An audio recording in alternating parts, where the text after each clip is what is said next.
Miguel, este discurso de António Costa é um discurso de um homem extremamente confiante.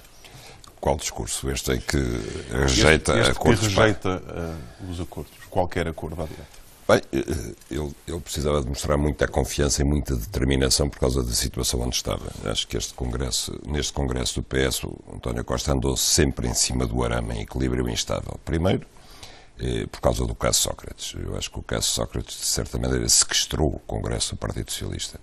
E aquela gestão de não falar daquele cujo nome toda a gente pensava, mas que ninguém podia pronunciar, foi uma questão delicadíssima para gerir internamente e exteriormente.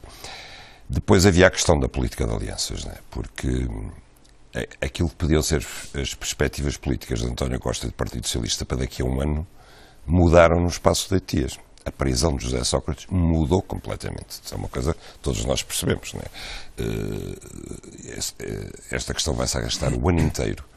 E vai haver muitas alturas em que o PS vai estar dividido entre a solidariedade e a tal amizade que falou António Costa e a conveniência política. E não vai poder simplesmente assobiar para o lado e fingir que não está a dar por nada.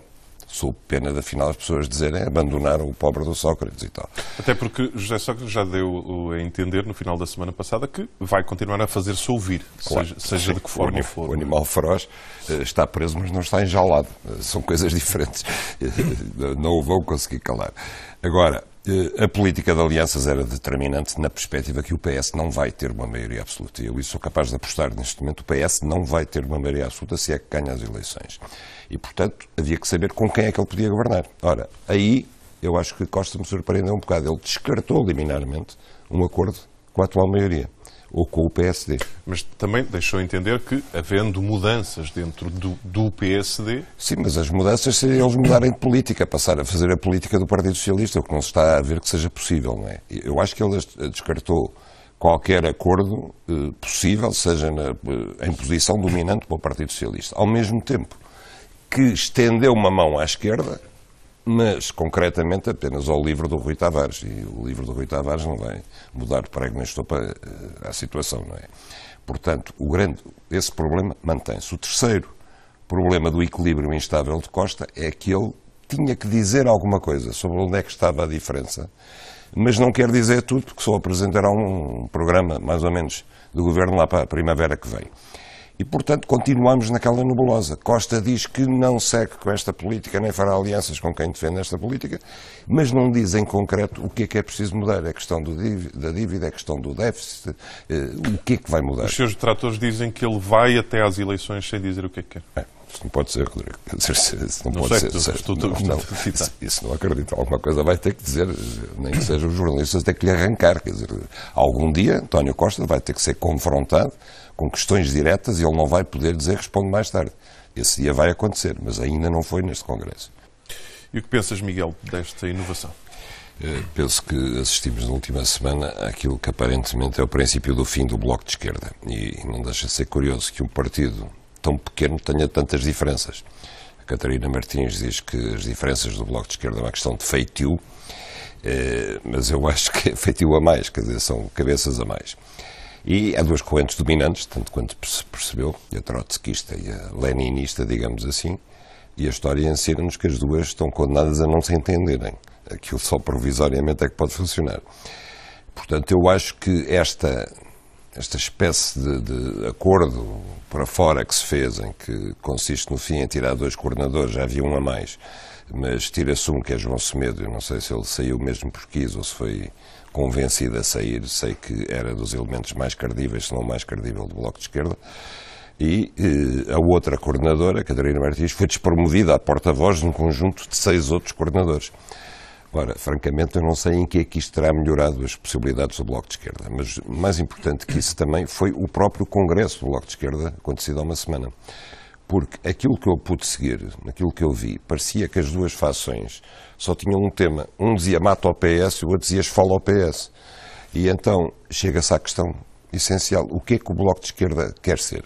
O que é que o Bloco de Esquerda tem para propor? Portanto, é natural que o PS, na sua política de alianças, exclua a direita, mas também exclua esta esquerda, não é? Eu acho que sim, embora me parece que o António Costa teve muito mais abertura para esta esquerda do que para aquela direita. Agora, o que nós sabemos, de facto, é que eles têm estado sempre na tal posição cómoda que o António Costa referiu.